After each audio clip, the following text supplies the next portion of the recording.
Hello friend, स्वागत है आपका अपने YouTube channel Siddhartha job point पर। हम लोग बुद्धि के सिद्धांत सीरीज को शुरू किए हैं और उसमें चार वीडियो बना चुके हैं। तो आप पहले उस डिस्क्रिप्शन लिंक में जाकर उस वीडियो को देख लीजिएगा।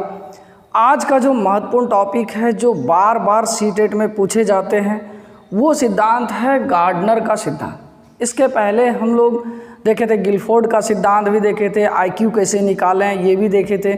और फिर इसके बाद जो है बुद्धि क्या है, बुद्धि से संबंधित क्या क्या परिभाषाएं हैं, फिर जाके बुद्धि परीक्षण के कौन से तरीके हैं, बुद्धि परीक्षण का जो तरीका है इसका आविष्कार कहाँ हुआ था, इसकी शुरुआत कहाँ हुई थी, ये सभी वीडियो, इन सभी का वीडियो हम बना चुके हैं। तो आप डिस्क्रिप्शन लिंक में जाकर उस वीडियो को देख लीजिएगा।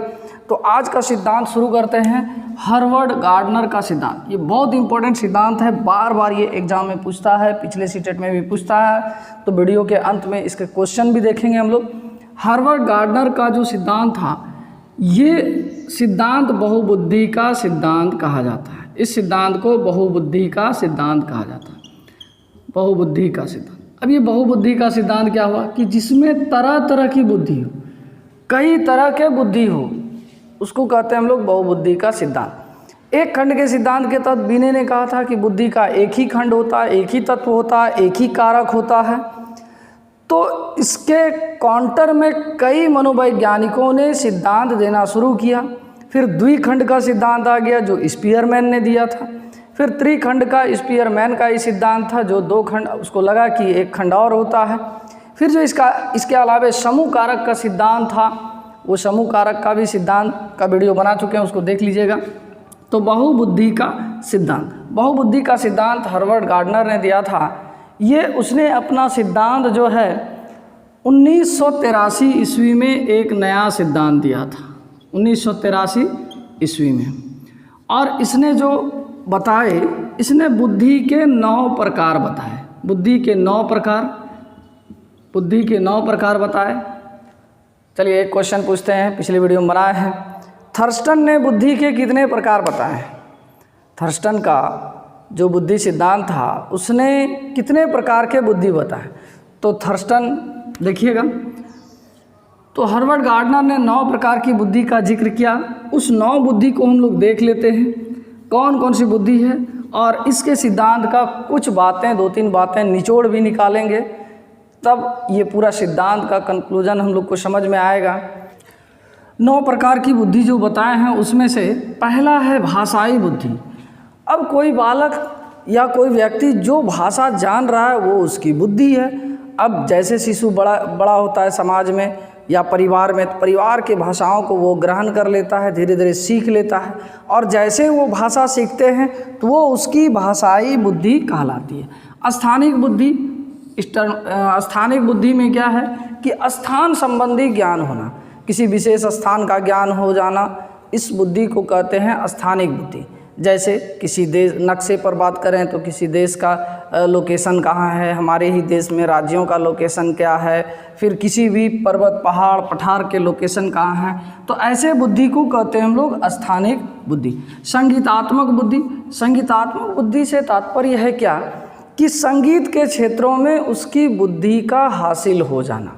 जैसे संगीत में सुर का ज्ञान हो जाए, फिर कोई वाद्य यंत्र है, ढोल है, झाल है, हारमोनिया है, गिटार है, बीना है, ये सब बजाने से संबंधित ज्ञान हो गया, बुद्धि हो गया। तो उस बुद्धि को हार्वर्ड गार्डनर ने संगीतात्मक बुद्धि कहा है। अगला शारीरिक गामक बुद्धि। शारीरिक गामक बुद्धि क्या होता है कि ये चलने से संबंधित है। चलने से, शिशु जब जन्म लेता है तो उस समय वो चल बुल नहीं पाता है, लेकिन शिशु जैसे ही बड़ा होता है, धीरे धीरे तो उसके अंदर चलने का टैलेंट होता है, फिर दौड़ने का टैलेंट होता है। तो ये चलने की जो बुद्धि है, ये इस बुद्धि को कहते हैं हम लोग शारीरिक गामक बुद्धि। तो हार्वर्ड गार्डनर ने शारीरिक गामक बुद्धि भी कहा। अंतः पारस्परिक बुद्धि, अंतः पारस्परिक बुद्धि क्या होता है कि समाज में कोई बालक है या व्यक्ति है, वो दूसरे व्यक्तियों से किस प्रकार उसका व्यवहारात्मक संबंध है, किस तरह से व्यवहार करता है, किस तरह से उसके बारे में सोचता और समझता है। तो वैसी बुद्धि को हार्वर्ड गार्डनर ने अंतः पारस्परिक बुद्धि का। इस बुद्धि को हम लोग व्यवहारात्मक बुद्धि भी कहते हैं, व्यवहारात्मक बुद्धि भी कह सकते हैं। अंतःवैयक्तिक संबंध, अंतःवैयक्तिक संबंध बुद्धि जो है, ये बुद्धि क्या है कि हार्वर्ड गार्डनर कहता है कि कोई भी मनुष्य है, कोई भी व्यक्ति है या कोई भी बालक है, जब अपने आप को पहचानना, अपने आप के बारे में खोज करना, अपने आप के बारे में ज्ञान करना, तो इस बुद्धि को उसने अंतःवैयक्तिक बुद्धि कहा। तार्किक गणितीय बुद्धि, देखिए कोई पढ़े लिखे हो या ना हो, उसमें भी गणितीय बुद्धि होती है। क्या एक अशिक्षित आदमी कोई काम कर रहा है, क्या वो जोड़ घटाव गुणा ये अंक गणित जो है वो नहीं समझता है? तो समझता है।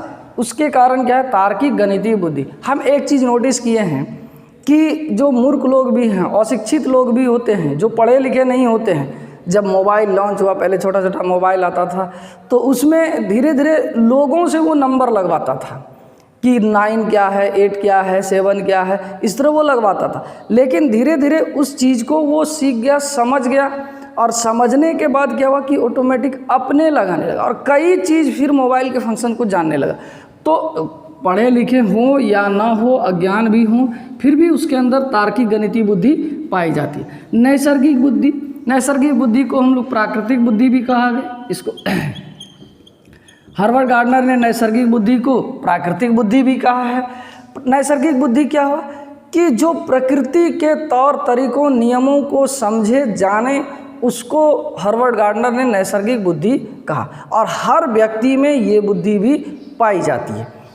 अस्तित्ववादी बुद्धि, अस्तित्ववादी बुद्धि में क्या होता है कि ये साधु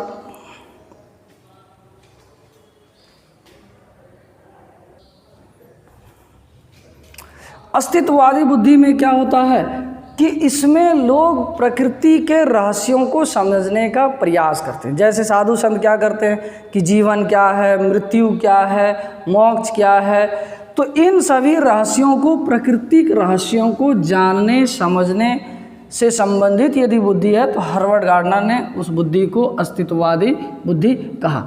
अब देखिए ये हार्वर्ड गार्डनर से प्रश्न कैसे रहते हैं। अब पहले इसका निचोड़ देख लेते हैं कि इसके सिद्धांत का निचोड़ क्या है। तो ये हार्वर्ड गार्डनर बहुबुद्धि सिद्धांत में कहते हैं कि बुद्धि एक नहीं होता है, एकाकी नहीं होता है, ये बुद्धि बहुकारकी होता है, यानी बहुत कारकों में, बहुत खंडों में विभाजित होती है। एक दूसरी बात, प्रत्येक बुद्धि एक दूसरे से स्वतंत्र होती है। अब कोई व्यक्ति यदि उसके अंदर संगीतात्मक बुद्धि है तो स्थानिक बुद्धि उसके अंदर नहीं होगी या वो स्वतंत्र होती है। देखिए सामान्य बुद्धि तो सबों में होती है, सब में ये सामान्य रूप से सब चीज़ थोड़ा थोड़ा पाया जाएगा। लेकिन जो विशिष्ट बुद्धि के अंतर्गत होगा, जिसमें संगीतात्मक बुद्धि होगी, उसमें कोई ज़रूरी नहीं है कि उसके अंदर भाषाई बुद्धि उतना ही ज़्यादा होगा। यानी हार्वर्ड गार्डनर कहता है बुद्धि एक दूसरे से, प्रत्येक बुद्धि एक दूसरे से स्वतंत्र होती है। बुद्धि एक दूसरे में अंतःक्रिया करने की प्रवृत्ति होती है। यानी बुद्धि अंतःक्रिया क्या होता है कि आप किसी चीज़ में आपका बुद्धि विशिष्ट है तो उस बुद्धि का उपयोग आप दूसरे क्षेत्रों में भी करने का कोशिश करते हैं और मनुष्य करता भी है। तो इसी को बुद्धि एक दूसरे से क्या है, अंतःक्रिया करने की प्रवृत्ति पाई जाती है जो बुद्धि होती है। प्रत्येक व्यक्ति में, अगला, प्रत्येक व्यक्ति में कुछ विलक्षण, प्रत्येक व्यक्ति में कुछ विलक्षण बुद्धि पाई जाती है, कुछ विलक्षण बुद्धि पाई जाती है। अब देखिए विलक्षण क्या होता है कि हम लोग भी नोटिस करते हैं कि कोई भी दो व्यक्ति बुद्धि के रूप में समान नहीं होता है। तो जिसमें कोई चीज़, जो व्यक्ति किसी अलग चीज़ में एक्सपर्ट हो जाता है तो उसके अंदर वो बुद्धि विलक्षण होती है। तो ये तो हार्वर्ड गार्डनर का। इससे संबंधित प्रश्न देख लेते हैं कैसे पूछे गए हैं। देखिए गार्डनर का कुछ क्वेश्चन लिए हैं। देखिए कैसे सीधे सीधे जो थ्योरी बताया उससे क्वेश्चन है। फिर से एक बार वीडियो को देखिएगा और क्वेश्चन बैंक भी देखिएगा, उसमें जो भी है बड़े बड़े भी ऑप्शन वाले आपसे क्वेश्चन बन जाएगा। और एक क्वेश्चन बड़ा वाला हम बोल कर दिखाएंगे। तो पहला क्वेश्चन है, गार्डनर द्वारा निम्न में से एक को छोड़कर बुद्धि के प्रकार बताएं। पहले तो गार्डनर ने कितने बुद्धि के प्रकार बताए? 9 प्रकार। 9 प्रकार में भाषात्मक है, सृजनात्मक है, अंतर्वैयक्तिक है, अंतर्वैयक्तिक कौशल है। तो ये सभी हैं, लेकिन ये सृजनात्मक नहीं है। ये वाला ऑप्शन हो गया सही। फिर दूसरा, गार्डनर ने 9 अभियोगात्मक, वही बुद्धि का अधिगम निर्धारित किया, कौन नहीं है? स्थान संबंधी अभियोगात्मक, स्थानिक था। भावात्मक अभियोगात्मक, थोड़ा याद कीजिए है कि नहीं है। अंतःवैयक्तिक और भाषात्मक। तो देखिए भाषात्मक तो था, स्थान वाला भी था, अंतःवैयक्तिक भी था, भावात्मक नहीं। ये ऑप्शन क्या है? गलत है। गार्डनर के बहुबुद्धि सिद्धांत के अनुसार वह कारक जो आत्मबोध का योगदान देगा, आत्मबोध मतलब अपने आप के बारे में पहचान बताएगा, वो बुद्धि का कौन सा प्रकार है? संगीतमय, अंतःवैयक्तिक, अपसारी चिंतन, अभिसारी चिंतन। देखिए अपसारी चिंतन, अभिसारी चिंतन क्या है ये पिछले वीडियो में आपको मिलेगा, वहाँ डिस्क्रिप्शन लिंक में जाकर उस वीडियो को देख लीजिएगा। तो संगीतमय से संगीत का बुद्धि होता है उसको। अंतःवैयक्तिक से क्या होता है कि वो अपने आप को पहचानता है, अपने आप से उसको बोध होता है। चलिए एक क्वेश्चन और देखते हैं, जो बड़े बड़े ऑप्शन हैं लिखने में दिक्कत हो रही है। एक क्वेश्चन है कि निम्नलिखित में से कौन सा निरीक्षण हार्वर्ड गार्डनर के बहुविध बुद्धि सिद्धांत का समर्थन करता है? ये देखिए सीटेट में सब पूछा हुआ है, ये सब क्वेश्चन पूछा हुआ है। कौन सा बहुविध बुद्धि सिद्धांत का समर्थन करता है गार्डनर का? तो पहला ऑप्शन है विभिन्न बुद्धियां अपने स्वरूप में पदानुक्रमात्मक है। अनुदेशन के प्रारूप का निर्माण करते समय अध्यापकों को किसी एक विशिष्ट शैक्षिक नवाचार के सिद्धांत का अनुपालन करना चाहिए। तीसरा है मस्तिष्क के एक भाग में हुई क्षति केवल किसी एक विशिष्ट योग्यता को प्रभावित करती है, न कि संपूर्ण को। चौथा ऑप्शन है बुद्धि विश्लेषणात्मक, सृजनात्मक एवं व्यवहारात्मक बुद्धि की अंतःक्रिया है। अब बताइए आप कौन सा है? फिर से एक बार ऑप्शन बोल देते हैं।